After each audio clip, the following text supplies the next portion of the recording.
ikut komando ulama? 2024 siap ikut komando imam besar? Masyarakat Singkawang Kalimantan Barat 2024 siap ikut komando Habib Rizik? Siap ikut komando siapapun capres yang dipilih dalam hasil ijtima ulama kemarin? Siap memenangkan? Siap memenangkan? Walaupun berdarah-darah siap? Berdarah? Berdarah? Di penjara? Kena gas air mata? Ditembak? Mati? Istrinya jadi janda? Anaknya jadi yatim? Siap? Siap mati? Siap hancur? Siap binasa? Allahu Akbar! Allahu Akbar! Allahu Akbar! Indonesia merdeka! Merdeka! Bismillahirrahmanirrahim. Assalamualaikum warahmatullahi wabarakatuh.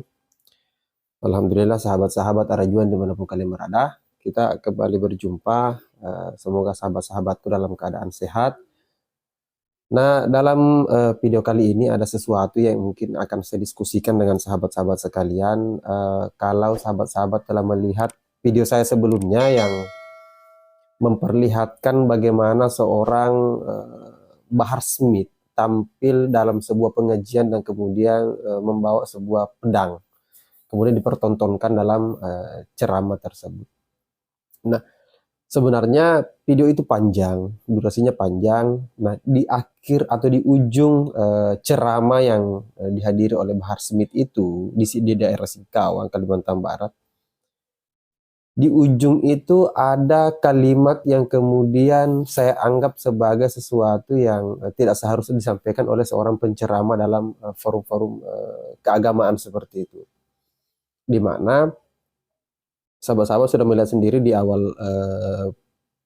awal video ini cuplikan bagaimana Bahar Smith itu memberikan seruan, ajakan, doktrin atau kampanye politik untuk mendukung siapapun yang kemudian disepakati oleh Ijtima Ulama Persi FPI yang kemudian telah mereka sepakati beberapa waktu yang lalu, tepatnya di bulan 11 itu.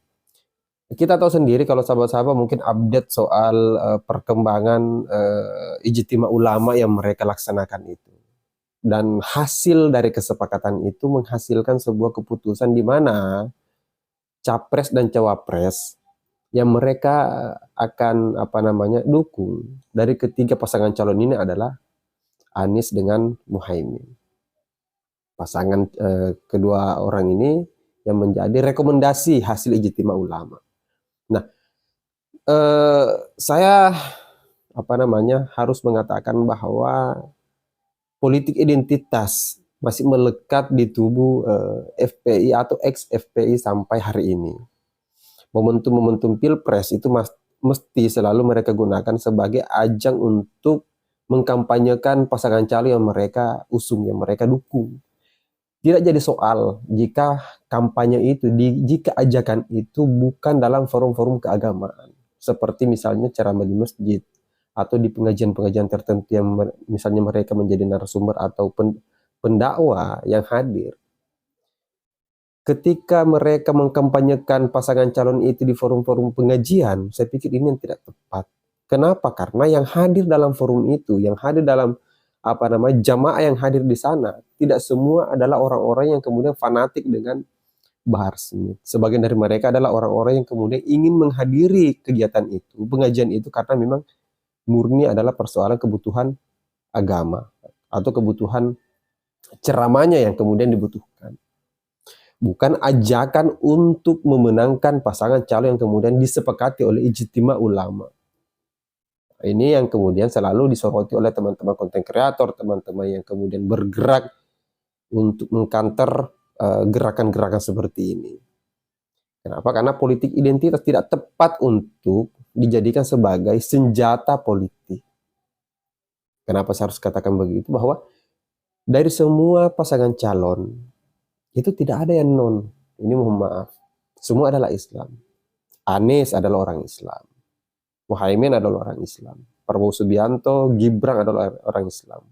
Kemudian siapa lagi? Ganjar dengan Mahfud adalah orang Islam. Nah, terus siapa yang menjadi musuh Islam? Kenapa sampai harus menggebu-gebu, siap mati, siap kemudian seolah-olah ini adalah seruan untuk jihad, siap istrinya menjadi janda, siap anak-anaknya nanti menjadi yatim. Ini kan tidak tepat. Maksud saya, ini terlalu ekstrim. Cara untuk mendoktrin seperti ini tidak tepat di hadapan jamaah yang hadir dan tidak jumlahnya tidak sedikit. Ratusan bahkan mungkin ribuan yang hadir di situ di daerah Singkawang itu. Sahabat saya bisa lihat sendiri lah cuplikan video itu. Seberapa banyak orang yang hadir di sana dan kemudian mendengarkan doktrin dari Bahar Smith ini. Nah, ini saya anggap bahwa gerakan yang kemudian dilakukan oleh Bahar Smith dari sekian banyak pernyataannya dia jauh-jauh hari sebelum mendekati perhelatan Akbar 2024 Pilpres itu, dia sudah pernah menyatakan bahwa 2024 dia akan golput, tidak akan menentukan pilihannya di salah satu bakal calon. Dan itu kan bullshit. Kalau pernyataannya hari ini justru mengkampanyekan, justru mati-matian, menggebu-gebu, kor-kor di sana kemari, di setiap pengajian, setiap forum yang dia hadiri itu mengkampanyekan pasangan calonnya, berarti apa? Tidak konsisten. Beda dengan apa yang pernah diucapkan 2 tahun yang lalu. Jadi maksud saya, gerakan-gerakan yang kemudian mereka lakukan ini itu sudah melampaui batas. Melampaui batas bahwa gerakan-gerakan politik identitas itu masih melekat, masih hangat lah. Dan kita khawatirkan jangan sampai ini memuncak. Ini sisa beberapa 1 bulan lebih ya sebelum kita sampai di 2024 Februari itu, tidak lama lagi. Nah, wajar kalau misalnya gerakan-gerakan Bahar Smith ini di setiap pengajian itu pasti rutin dia mengkampanyekan itu. Kenapa? Karena waktunya sudah dekat, mepet. Sampai beberapa waktu yang lalu kan di video saya sebelumnya, yang kalian banyak berkomentar di sana, ada yang pro, ada yang kontra dengan saya, tidak jadi soal. Yang saya persoalkan bahwa Bahar Smith menghina menteri dan lain sebagainya. Sebenarnya bukan persoalan menterinya, tapi yang dia hina ini adalah menteri yang kebetulan adalah sebagai seorang cawapres, yaitu Mahfud MD. Siapa lagi? Sandiaga Uno. Kenapa? Sandiaga Uno juga tidak berada dalam koalisi calon presiden yang dia usung, sehingga dikritik habis-habisan, dihina habis-habisan. Nah inilah yang kemudian harus kita sebarluaskan. Hal-hal seperti inilah yang kemudian harus kita edukasikan kepada masyarakat supaya tidak terjebak dengan simbol-simbol yang kemudian dikampanyekan oleh kelompok-kelompok seperti ini. Bahar Smith dengan CS-CS-nya itu, ada Rizik dan lain sebagainya. Mereka sama, mereka sealiran lah.